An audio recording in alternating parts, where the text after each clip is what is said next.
वंदे मातरम। मैं हूं विनोद कुमार शुक्ला। अड्डा पर आपका स्वागत है। AIMIM all India Ittehadul Muslimeen, उनके नेता लगातार आइन की बात करते हैं, संविधान की, कानून की, और पूरे देश को संविधान पर ज्ञान देते रहते हैं। लेकिन उनकी पार्टी क्या करती है? उनके छोटे भाई अकबरुद्दीन ओवैसी 15 मिनट के लिए पुलिस हटाने की बात करते हैं और उसके बाद हिंदुओं के साथ क्या करेंगे इसको बताने की कोशिश करते हैं अपने भाषण में। और हम सारी चुनावी रैलियों में वो घड़ी देखते हैं और ये बताते हैं इशारों में कि अभी 15 मिनट बाकी हैं। वो राजनीतिक दल एक बार फिर सुर्खियों में है और इस बार जो ये TCS की एम्प्लॉई हैं निदा खान, जिनके ऊपर अपराध में शामिल होने का, जिसमें हिंदू महिलाओं को उनके धर्म परिवर्तन, उनको सेक्सुअल एक्सप्लॉयटेशन, पुरुष मुस्लिम एम्प्लॉयज़ के साथ मिल करके वो 25 दिन से लापता थी।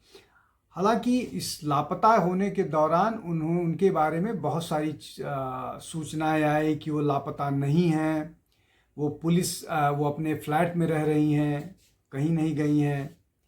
फिर खबर आई कि वो प्रेग्नेंट हैं और इस बिना पर वो उन्होंने कोशिश की कि उनको एंटीसिपेटरी बेल मिल जाए। हालांकि उनकी एंटीसिपेटरी बेल नहीं मिल पाई और इस बात को लेकर के बहुत सारे मीडिया हाउस, बहुत सारे लोग लगातार ये कहते रहे कि पुलिस जो है वो, महाराष्ट्र पुलिस जो है, मतलब बेसिकली मैसेज देने की कोशिश की गई कि महाराष्ट्र पुलिस किसी काम की नहीं है, निकम्मी है। और वो, लेकिन इस दौरान वो लापता रही। कैसे लापता रही? वो लापता रही MIM की मदद से। MIM की मदद में जो सीधे तौर पर जो व्यक्ति शामिल था वो कॉरपोरेटर जो है मतीन माजिद पटेल। ये मतीन माजिद पटेल जो है, इसने शरण दे रखी थी, ये उनकी मदद कर रहा था। ओवैसी का जो कॉरपोरेटर है ये, और इसने जो मतलब सेक्सुअल हैरेसमेंट और कन्वर्जन वाला जो केस है, ये मदद कर रहा था। बेल जो टर्न डाउन हुआ उसको। अब नासिक पुलिस का क्या बयान है? नासिक पुलिस का कहना है कि इसको शरण दी गई और शरण में बताया पुलिस ने बताया कि ये जो मतीन माजिद पटेल है, अब इसको भी बुक किया गया है। जो TCS रेप और सेक्सुअल एक्सप्लॉयटेशन और फोर्स कन्वर्जन वाला मामला है, उस मामले में पटेल को भी इस मामले में अब अपराधी बनाया गया है।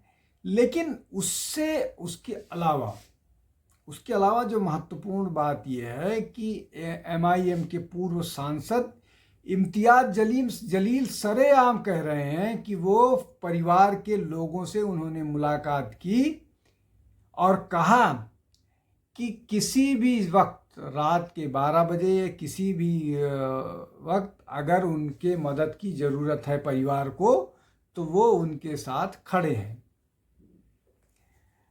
अब प्राइमरी इन्वेस्टिगेशन ही आया है कि वो ये पूरा का पूरा जो गैंग है वो इनको मदद कर रहा था। मतलब कुल मिला करके वो इस कन्वर्जन के का जो रैकेट है, उस रैकेट के साथ खड़े थे। अब सबको मालूम है कि जो MIM है ये राजाकर जो है, जो भारत में रह गए, जैसे मुस्लिम लीग वाले पाकिस्तान के लिए वोट किए, भारत में रह गए। ये मुस्तफ़ाबाद या एक इस्लामिस्तान या कुछ ऐसा बनाना चाहते थे, लेकिन सरदार पटेल ने इनकी हसरतों को नाकाम कर दिया और रजाकार्स को, जो पूरे हैदराबाद स्टेट में तब के आतंक जिन्होंने मचा रखा था हिंदुओं के साथ, ऐसा ही किया था। और जो कासिम रिजवी था अल्टीमेटली उसको भारत छोड़ करके पाकिस्तान पहले तो जेल में भेजा गया, बाद में नेहरू सरकार की कृपा से उसको मतलब कांग्रेस सरकार की कृपा से उसको पाकिस्तान जाने की इजाज़त दे दी गई। तो ये वही राजाकर्स का वाली परिपाटी के लोग हैं। अब ये निदा खान और उसके परिवार के साथ खड़े नज़र आ रहे हैं। अब निश्चित तौर पर इस मामले में और पूछताछ होगी, तार और भी किसके किसके साथ जुड़े हैं वो निकल करके आएंगे, कहाँ पर कौन लोगों ने, इसलिए कि 25 दिन में एक जगह पर नहीं रही है। जिस तरह की बात निकल करके आई है ये कई तरह से कई कई जगहों पर इन्होंने शरण ले रखी थी और फाइनली जो है ये जो पकड़े गए हैं वो एक ऐसे जगह पर पकड़े गए हैं जहाँ पर मतलब वो रिमोट एरिया है, लेकिन शेल्टर इस तरह का बना रखा है, सुविधाएं इस तरह की बना रखी है कि जो भी इस तरह की गतिविधि में जो लोग इन्वॉल्व हैं उसको पूरा का पूरा ये जो गैंग है वो सपोर्ट करता है। अब अदालत क्या व्यवहार करती है, जमानत देती है इसलिए कि अब इनको पुलिस कस्टडी, इनको कोर्ट में पेश किया जाएगा, कोर्ट में इनको जमानत देगी या पुलिस कस्टडी देगी।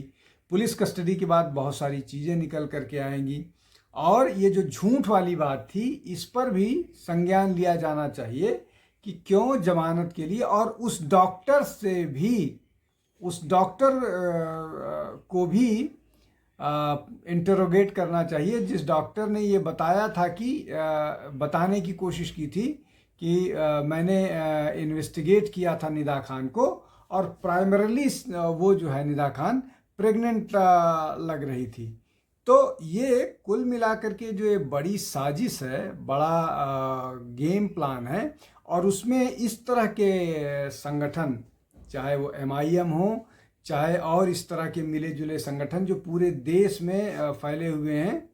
अब केरल में तो मुस्लिम लीग ही है, जीत के आई है 22 सीट इस बार के चुनाव में, लेकिन ये हैं, इनको इन पर नज़र रखनी चाहिए। और जो लोग निदा खान को बचाने में शामिल था, परिवार सहित सब पर कानूनी कार्रवाई होनी चाहिए, सब पर FIR होनी चाहिए और सबके नाम FIR में शामिल किए जाने चाहिए, इसलिए कि ये किसी न किसी तरह से मदद करते हैं। और कम से कम ये जो MIM है ये तो राजनीतिक पार्टी है, ये इस तरह की गतिविधि में अगर इन्वॉल्व है तो इसका जो